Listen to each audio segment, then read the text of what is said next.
What is up, everyone out there in internet land? I am VinTendo, and welcome back to another segment on the Retro Grab Bag Show. So I am calling this video Symphony of the Night a modern playthrough, because believe it or not, I am playing through Castlevania Symphony of the Night for the very first time. Now, before we get started, I would like to do a quick thank you to everyone who has been watching us and liking our videos. We recently passed 500 subscribers, so that's a neat little milestone, and if you're watching this and you're new to the channel, please like and subscribe and share. Every like and sub helps us continue on. As you may know from watching the channel, I am a huge Castlevania fan. Unfortunately, we were not PlayStation people, we were Nintendo kids. So around that time, the Castlevania game that we were playing was Castlevania 64, which I think is just called Castlevania on the N64, but I call it Castlevania 64, and that was released in 1999. So I eventually got into Xbox, the Xbox 360, and eventually the Xbox One. On the 360, sometime I think around 2009, 2010, I downloaded Castlevania Symphony Night off the online store. That game was ported by Digital Eclipse.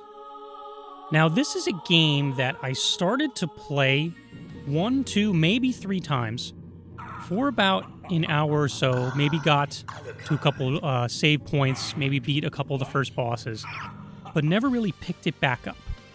You know what I mean? It was one of these games that I just knew I should be dedicating time to, but I never did. One of the very first top 5s I've done for this channel was my personal top 5 Castlevania games. And sitting at number 4 is Symphony of the Night, because, like I said, 2 or 3 times starting it up, I really did enjoy the game, I just never put the time into it. And I was aware that the game is an absolute classic. So, enter 2021 New Year's resolutions. I had set some personal goals for myself, and I guess you might want to call this an entertainment goal. I set out to finally play through and beat Symphony of the Night. Now, I don't want to sit here and tell you that the hype is real around this game, because it's been out since 1997, right? But it's real. The game is fantastic. One of the things that I actually like the most is the actual castle. In some of the other Castlevania games, you might be playing around outside for a little bit, and on some other stages and terrains and environments before you actually get into the castle. All of the areas in the castle are well designed, fun to play, and I consider it an addictive gaming environment, which you may find in some other games you like. The details in this game are fantastic. I like how you can see the corpse hanging outside of the outer wall area right here. My favorite section of the castle is the castle keep. I just love the fact that you can reach the roof here. Like, how crazy and awesome is that look? And the music is fantastic, too, here. This next part is a little unfair to compare, but I'm going to do it anyway. Here we go. The gameplay in Castlevania Symphony Night is better than Super Castlevania 4. Okay, why am I saying that? Because I've spent my whole life thinking Super Castlevania 4 had just phenomenal control, and it still does.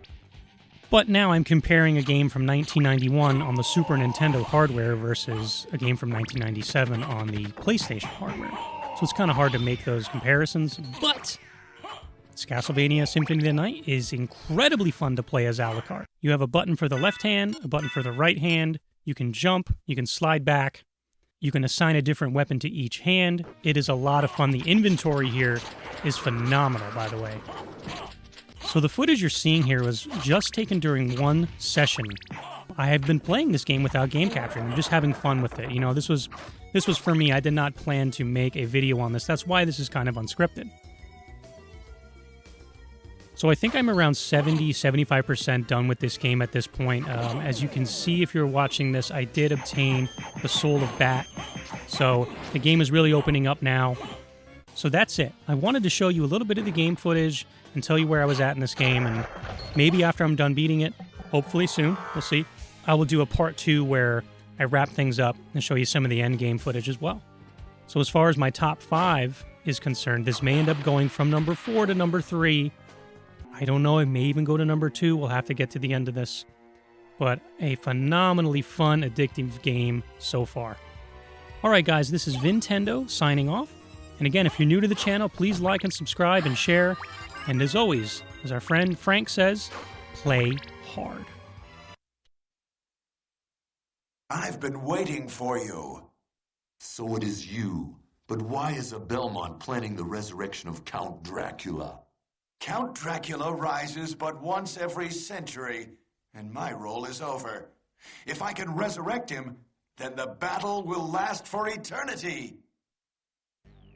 Holy cross! Ooh-yah!